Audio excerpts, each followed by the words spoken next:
Assalamualaikum warahmatullahi wabarakatuh. Kami dari kelompok 13 akan mempresentasikan materi harga pokok pesanan yang bertujuan untuk memenuhi tugas pertemuan 3 dalam mata kuliah akuntansi biaya.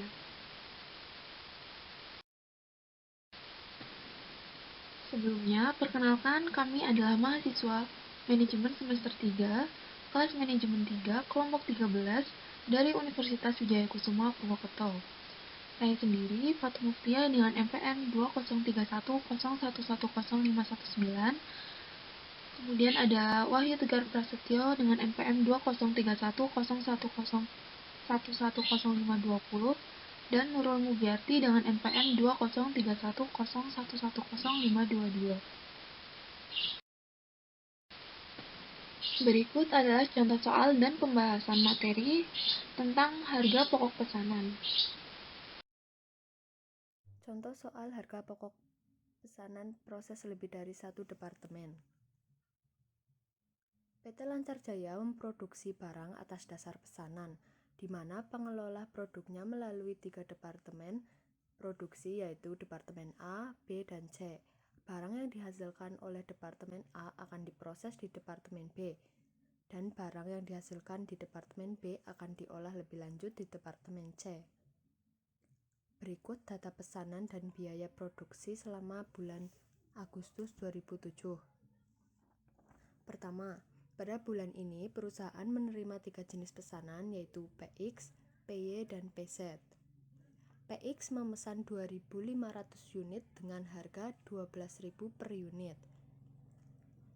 Lalu PY memesan 4.000 unit dengan harga 10.000 per unit. Sedangkan PZ memesan 2.000 unit dengan harga 7.500 per unit. Kedua, biaya bahan baku hanya dikeluarkan oleh Departemen A dan C saja, dengan biaya sebagai berikut. Total biaya bahan baku yang dikeluarkan oleh Departemen A untuk 3 pesanan sebesar 12.900.000, sedangkan yang dikeluarkan oleh Departemen C sebesar 10.100.000. Jadi, total biaya bahan baku yang dikeluarkan oleh Departemen A dan C sebesar 23 juta. Selanjutnya, biaya gaji dan upah.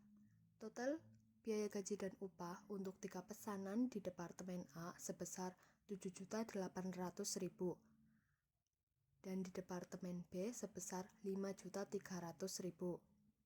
Sedangkan di Departemen C sebesar 3.400.000, tetapi hanya untuk 2 pesanan, yaitu PX dan PY. Selanjutnya yang keempat, tarif BOP dan dasar pengenaan tarifnya.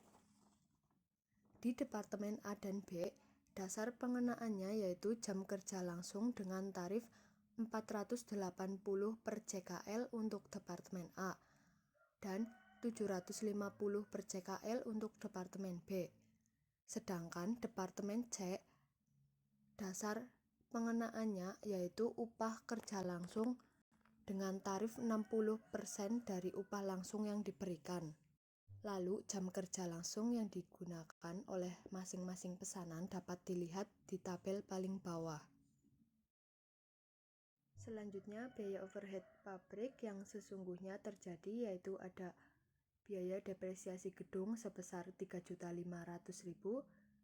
biaya asuransi sebesar 5 juta, biaya depresiasi mesin sebesar 1.750.000 yang dijumlahkan mencapai 10.250.000.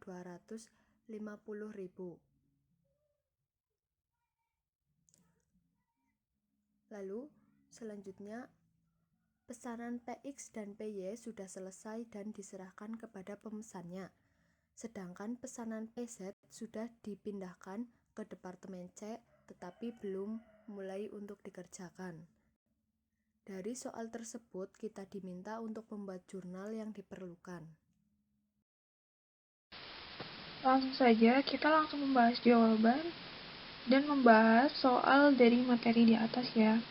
Yang pertama yaitu mencatat pemakaian bahan baku.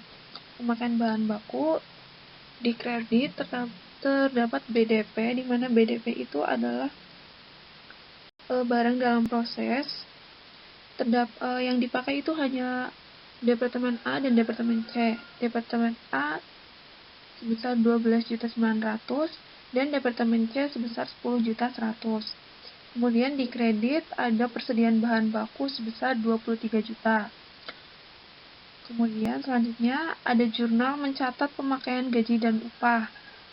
Di sini ada barang dalam proses dan biaya tenaga kerja langsung ada di Departemen A sebesar 7.800.000, Departemen B 5.300.000, Departemen C 3.400.000 sehingga dikredit gaji dan upah sebesar 16.500.000. Kemudian mencatat BOP dibebankan atau biaya overhead pabrik, yaitu ada barang dalam proses dan biaya overhead pabrik Departemen A sebesar 9.600.000, BDP BOP Departemen B 7.500.000, BDP BOP Departemen C 2.040.000 sehingga dikredit BOP dibebankan sebesar 19.140.000. Kemudian ada perhitungan dari jumlah jam kerja langsung di Departemen A 20.000 jam kerja langsung dikali 480 sama dengan 9.600.000. Di Departemen B 10.000 per jam kerja langsung dikali 750 sama dengan 7.500.000 dan di Departemen C sebesar 60% dikali 3.400.000 sama dengan 2.040.000.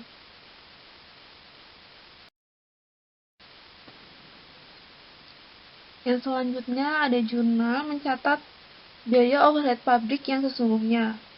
Di debit ada BOP sesungguhnya sebesar 10.250.000, kemudian di kredit ada biaya depresiasi gedung sebesar 3.500.000, biaya asuransi sebesar 5 juta, kemudian ada biaya depresiasi mesin sebesar 1.750.000. Kemudian di debit ada biaya overhead pabrik yang dibebankan sebesar 10.250.000. Kemudian di kredit ada BOP sesungguhnya sebesar 10.250.000. Kemudian di debit ada biaya overhead pabrik sesungguhnya sebesar 8.850.000 dan juga di kredit ada selisih biaya overhead pabrik sebesar 8.850.000. Oke, selanjutnya jawaban untuk poin E yaitu mencatat produk selesai Departemen A dikirim ke Departemen B. Di jurnal ini, pada bagian debit berupa BDP, HPP, Departemen A ke Departemen B sejumlah Rp30.300.000. Lalu bagian kredit BDP, BBB, Departemen A sejumlah Rp12.900.000. BDP BTKL Departemen A sejumlah Rp7.800.000.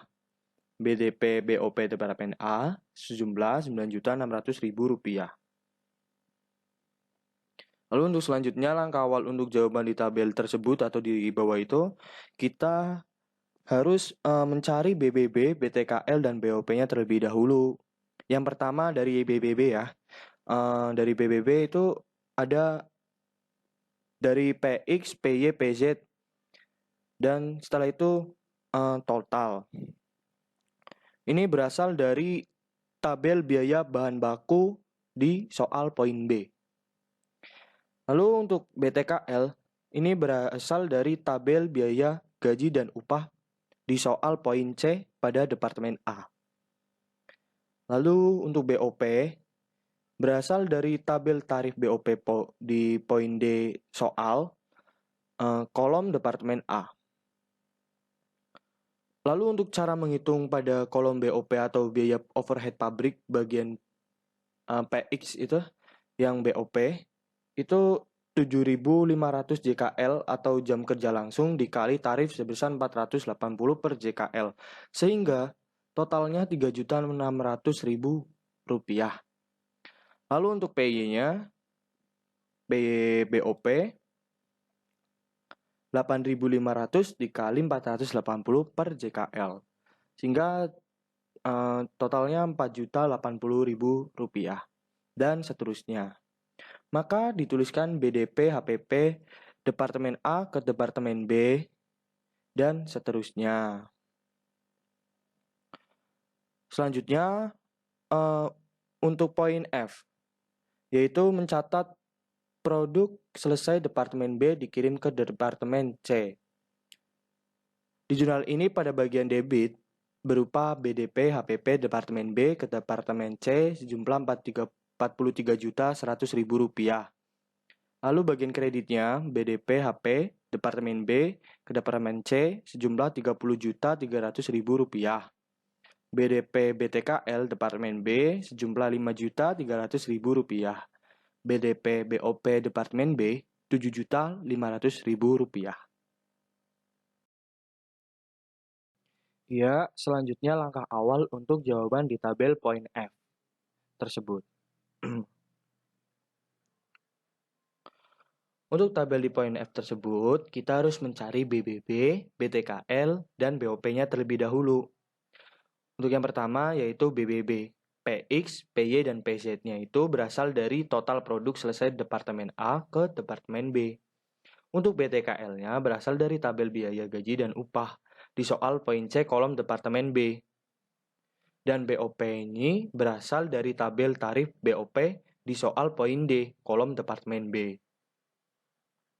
Sehingga perhitungan untuk PX pada kolom BOP yaitu 3.000 dikali 750 per JKL sama dengan Rp2.250.000. Dan untuk PY pada kolom BOP yaitu 5.000 dikali 750. Sehingga totalnya Rp3.750.000.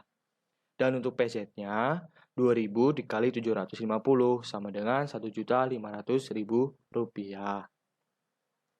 Maka dituliskan BDP HPP Departemen B Departemen C sejumlah Rp43.100.000, yaitu total dari semuanya terdiri dari BPP HP Departemen B ke Departemen C, BDP BTKL Departemen B, dan seterusnya.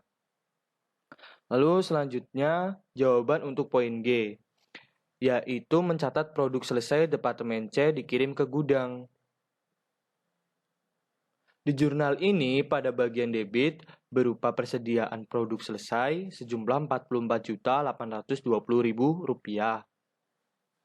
Lalu bagian kreditnya BDPHP Departemen B ke Departemen C sejumlah Rp32.880.000. BDP HBBB Departemen C sejumlah Rp6.500.000. BDP BTKL Departemen C Rp3.400.000 dan BDP BOP Departemen C-nya Rp2.040.000. Selanjutnya langkah awal untuk jawaban di tabel poin G tersebut. Yang sudah selesai adalah PX dan PY-nya. Maka PZ ditulis sebagai produk dalam proses. Setelah itu, kita menghitung BBB, BTKL, dan BOP-nya. Mulai dari BBB, PX, PY, dan total PS-nya. Ini berasal dari tabel biaya bahan baku di soal poin B kolom Departemen C. Dan yang belum tahu total PS adalah total produk selesai. Seperti itu. Dan selanjutnya BTKL, PX, PY, dan total PS-nya ini berasal dari tabel biaya gaji dan upah poin C kolom Departemen C. Dan setelah itu BOP. Untuk menghitung PX, PY, dan total PS pada BOP, yaitu PX dikali 60% upah langsung. Nah, untuk PX-nya itu tuh dari kolom BTKL-nya. Sedangkan untuk 60%-nya itu adalah tarif yang berasal dari soal poin D kolom Departemen C. Sehingga perhitungan untuk PX pada kolom BOP yaitu Rp1.600.000 dikali 60% sama dengan Rp960.000. Dan untuk PY-nya Rp1.800.000 dikali 60% sama dengan Rp1.080.000. Dan untuk total PS-nya yaitu 3.400.000 dikali 60% sama dengan 2.040.000 rupiah. Selanjutnya ada jurnal untuk mencatat produk belum selesai. Di jurnal ini pada bagian debit berupa persediaan produk dalam proses sebesar 12.820.000. Lalu pada bagian kredit berupa BDP HP Departemen B ke Departemen C sebesar 9.220.000 dan BDP BBB Departemen C sebesar 3.600.000. Lalu jurnal selanjutnya kita akan mencatat hasil penjualan PX dan PY. Di bagian debit berupa kas sebesar 58 juta yang diperoleh dari perhitungan jumlah pesanan dikali harga per unit. Jadi, PX sama dengan 2.500 dikali 12.000 sama dengan 18 juta. Lalu, PY sama dengan 4.000 dikali 10.000 sama dengan 40 juta. Jadi, total dari hasil penjualan PX dan PY sebesar 58 juta yang dituliskan sebagai kas di debit. Lalu di bagian kredit ditulis sebagai piutang dagang sebesar 58 juta. Jurnal yang terakhir, kita mencatat HP produk yang dijual pada pesanan PX dan PY. Di bagian debit ada HP produk selesai sebesar 44.820.000 yang diperoleh dari total produk selesai. Maka dari itu, pada bagian kredit tertulis sebagai persediaan produk selesai sebesar 44.820.000. Ya, cukup sekian penjelasan presentasi dari kelompok kami. Bila ada kesalahan kata dan ucapan, kami mohon maaf. Bilahil taufik wal hidayah. Wassalamualaikum warahmatullahi wabarakatuh.